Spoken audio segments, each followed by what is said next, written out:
Gracias por seguir con nosotros. Estamos en su programa Así en Contexto con el tema de pues este Estado Islámico que, como estamos empezando a ver, realmente es bastante complejo, pero que tiene una explicación que nos acaban ustedes de dar. Y querías tú comentar algo, Juan Pablo, para ahondar en este tema. Sí, respecto a tu pregunta en cuanto al malestar, me parece que es un malestar muy sólido, legítimo por varias razones. En primer lugar, estamos frente a un malestar social en este conjunto de países del norte de África y el cercano oriente, que tiene mucho que ver, en primer lugar, con lo que ya mencioné hace unos instantes, que son gobiernos autoritarios, antidemocráticos, que han estado ahí durante 30, 40 años, cuando menos, y que no permiten en ningún sentido ningún resquicio de libertades humanas. Es un tema generacional, ciertamente, pero el asunto está en que debido a la televisión, al internet y sobre todo también a las migraciones que del sur llegan a Europa, pues las personas que se quedan en este tipo de países dominados por estos bloques de poder realmente hegemónicos, se dan cuenta de que el mundo puede ser distinto y que no necesariamente tienen que estar condenados a sufrir el yugo de sus gobernantes. Pero a su vez, estas personas que tienen cada vez más estudios universitarios, leen, etcétera, se dan cuenta que el norte y justamente Estados Unidos, Europa, en su conjunto, son parte de la razón de la situación en la que ellos se encuentran. Es decir, es un malestar hacia su autoridad inmediata, pero también respecto a Europa, Estados Unidos, que ellos saben que son fuertes aliados de sus respectivos presidentes y regímenes. De tal suerte que de pronto se encuentran molestos, pero sin encontrar, digamos, aliados viables, cercanos, que puedan ayudarles a conducir a estos países de un estado antidemocrático a uno distinto. Y de ahí surge en buena medida la Revolución Árabe, que consigue que la sociedad árabe, bueno, de varios países, no de todos por supuesto, por sí misma y sin apoyo externo, quitar justamente a estos presidentes, comenzando por supuesto, lo sabemos, con Mubarak. Bueno, Mubarak fue uno de ellos, por supuesto. El tema comenzó en Túnez, se logró quitar a Mubarak, que tenía más de 30 años en el poder, los otros 20 como vicepresidente, a Gaddafi, en Yemen, etcétera. Es decir, a pesar de esas alianzas políticas fuertes entre los grandes dictadores de estos países y el norte, la gente consiguió hacer una revolución social y política, pero ¿qué generó?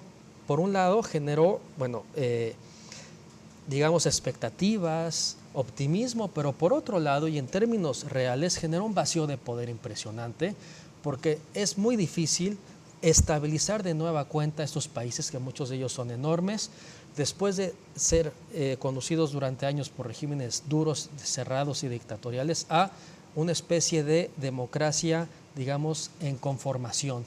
Y es ahí también el contexto en donde este tipo de grupos islamistas radicales encuentran un escenario ideal para posicionarse en el ámbito religioso, por un lado, social, económico y militar. Y político.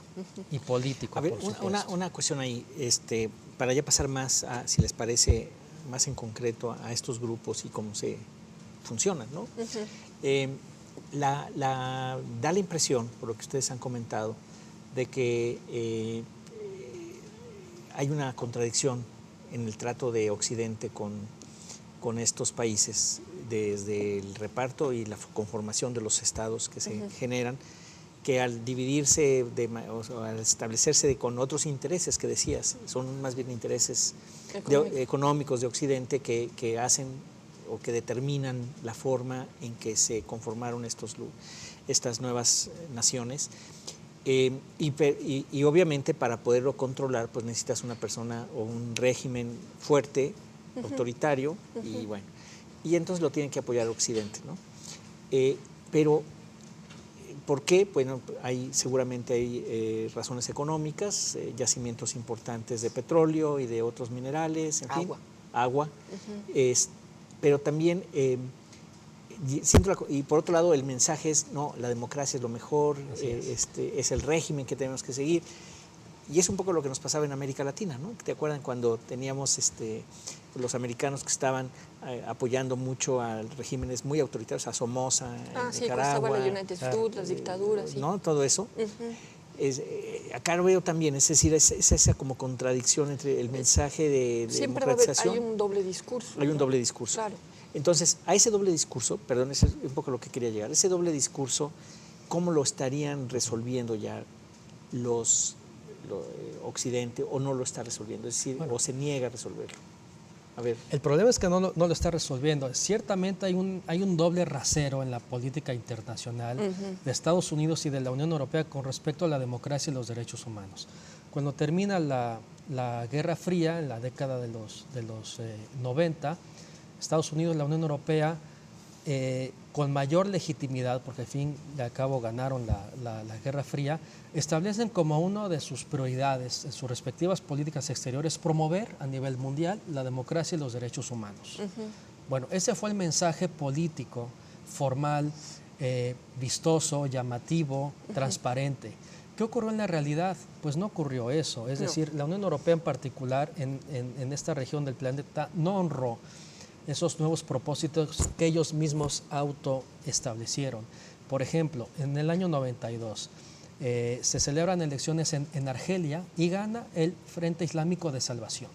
Y lo llevan a la ilegalidad. Bueno, pues Francia y la Unión Europea, entonces Comunidades Económicas Europeas, no reconocen este triunfo, apoyan a Abdelaziz Bouteflika, quien hasta hoy en día está en el poder.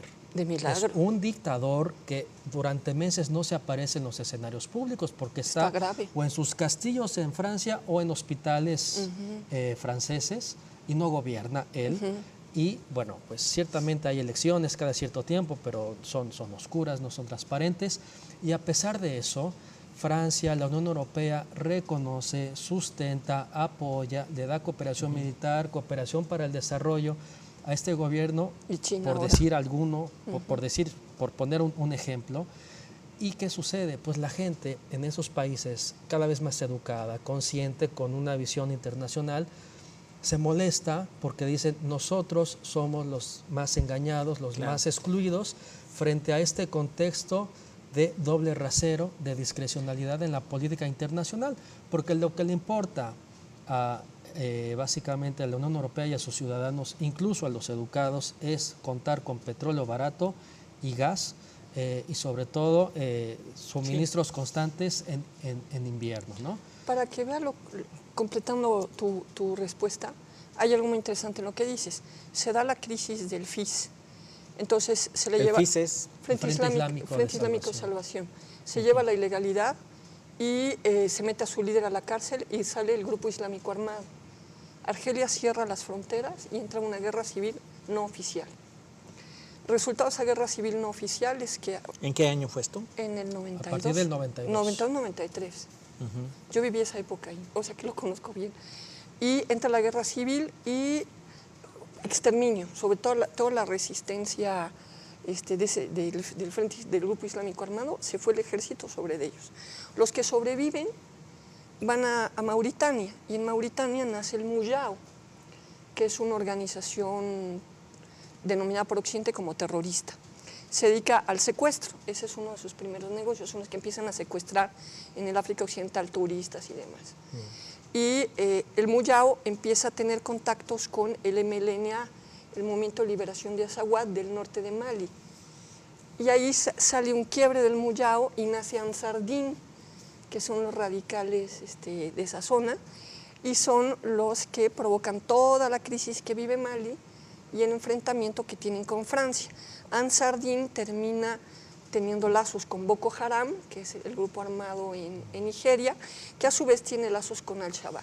O sea, el resultado de haber manipulado, como bien decías, un proceso electoral en Argelia. Legítimo, transparente. Sí, provocó. Pero que no le gustó a Occidente. Es decir, este contexto de inseguridad tiene múltiples razones de ser. Una de ellas, y no estamos diciendo que Occidente tiene la culpa entera de lo que sucede, no, pero Occidente tiene en parte responsabilidades históricas, actuales, presentes, que explican justamente sucesos o fenómenos como el que genera el Estado Islámico. Bueno, tenemos que ir a un corte, pero regresamos en un momento más. Seguimos en Sella en Contexto, volvemos.